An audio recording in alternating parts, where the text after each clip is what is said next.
പച്ചക്കറികളും മസാലയും ചേർത്തിളക്കി കുക്കറിൽ ഒരൊറ്റ വിസിൽ കേൾപ്പിച്ചാൽ മതി. നമുക്ക് മട്ടൻ കറിയുടെ രുചിയിലുള്ള വെജിറ്റബിൾ കറി തയ്യാറാക്കിയെടുക്കാം. അതെങ്ങനെയാണെന്ന് കണ്ടാലോ? കുക്കർ ചൂടായി വരുമ്പോൾ നമുക്ക് അതിലേക്ക് 3 ടേബിൾ സ്പൂൺ ഓയിൽ ചേർത്ത് കൊടുക്കാം. ഏതെങ്കിലും വെജിറ്റബിൾ ഓയിൽ ചേർത്ത് കൊടുത്താൽ മതി. ഇനി എണ്ണയൊക്കെ ഒന്ന് നന്നായിട്ടൊന്ന് ചൂടായി വരട്ടെ. എണ്ണയൊക്കെ അതിൽ ചൂടായിട്ട് വരുന്ന സമയത്ത് നമുക്കതിലേക്ക് 1/2 ടീസ്പൂൺ പെരുംജീരകം ചേർത്ത് കൊടുക്കാം. ഫെനൽ സീഡ് മീഡിയം ഫ്ലെയിമിൽ തന്നെ ഇട്ട് കൊടുക്കണേ, അല്ലെങ്കിൽ പെട്ടെന്ന് കരിഞ്ഞു പോകും കേട്ടോ.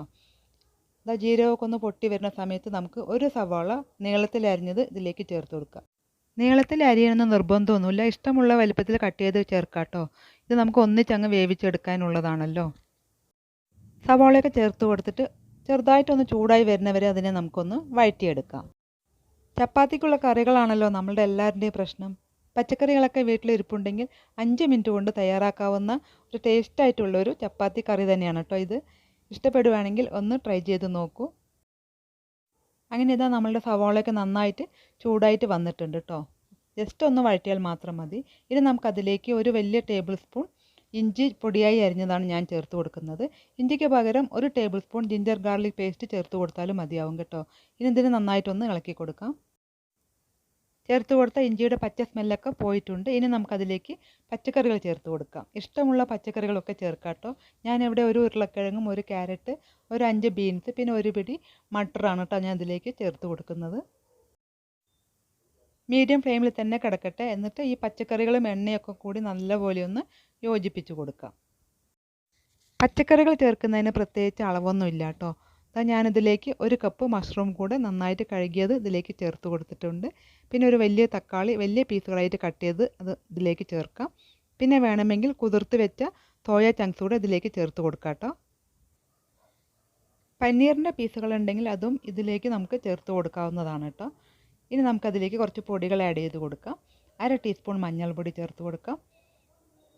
പിന്നെ 1 ടേബിൾ സ്പൂൺ മുളക് പൊടിയാണ് ഞാൻ ചേർക്കുന്നത്. ഇത് കാശ്മീരി മുളക് പൊടിയാണ് കേട്ടോ. നല്ല എരിവുള്ള മുളക് പൊടിയാണെങ്കിൽ 1 ടീസ്പൂൺ ചേർത്ത് കൊടുത്താൽ മതി.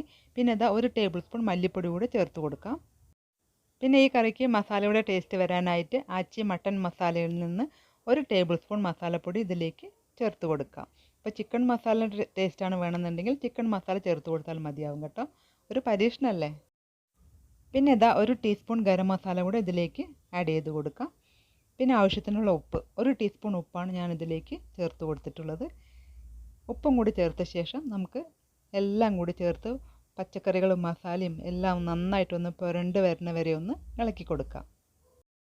എന്നും ഒരേ ടേസ്റ്റിൽ ഉണ്ടാക്കാതെ ഇതുപോലെ വ്യത്യസ്തമായ മസാലകൾ ചേർത്ത് വ്യത്യസ്ത രുചിയിൽ നമുക്ക് പച്ചക്കറികൾ തന്നെ തയ്യാറാക്കിയെടുക്കാം.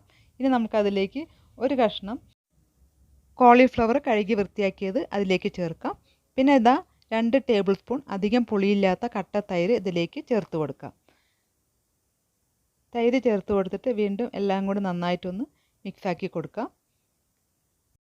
ഈ വെജിറ്റബിൾ കറി ചോറിൻ്റെ കൂടെ കഴിക്കാനും വളരെ ടേസ്റ്റ് ആയിരിക്കും.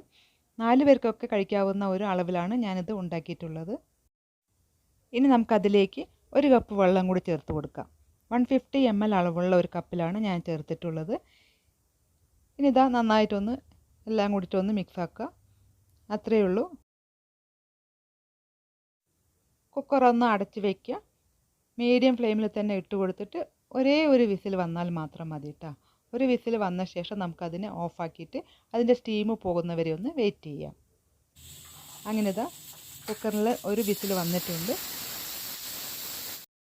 ഒരു വിസിലിന് ശേഷം അതിൻ്റെ സ്റ്റീമെല്ലാം പോയിട്ട് വേണം കേട്ടോ അത് തുറന്ന് നോക്കാനായിട്ട്. അങ്ങനെ ഇതാ നമ്മളുടെ മട്ടൻ രുചിയിലുള്ള വെജിറ്റബിൾ കറി ഇവിടെ റെഡി ആയിട്ടുണ്ട്. തുറന്നപ്പോൾ തന്നെ നല്ല മണമാണ് കേട്ടോ അവിടെ വരുന്നത്. കണ്ടോ, ഇതുപോലെ കഷ്ണങ്ങളായിട്ട് തന്നെ നമുക്ക് വേണമെങ്കിൽ കഴിക്കാം. ഉപ്പൊക്കെ കറക്റ്റായിട്ടുണ്ടോ എന്ന് നോക്കാം. ഞാൻ എന്താ ചെറുതായിട്ടൊന്ന് ഉടച്ചു കൊടുക്കുന്നുണ്ട് കേട്ടോ. കഷ്ണങ്ങളാകുമ്പോൾ കുട്ടികൾ ഈ കഷ്ണങ്ങളൊക്കെ അങ്ങോട്ട് പെറുക്കി മാറ്റി വയ്ക്കും. ഇങ്ങനെയാകുമ്പോൾ പിന്നെ എല്ലാം കഴിച്ചോളല്ലോ. അങ്ങനെ നമ്മളുടെ മട്ടൻ ടേസ്റ്റിലുള്ള വെജിറ്റബിൾ കറി ഒരു പ്രാവശ്യം ഒന്ന് ട്രൈ ചെയ്ത് നോക്കൂ. നിങ്ങൾക്ക് എന്തായാലും ഇഷ്ടമാവും.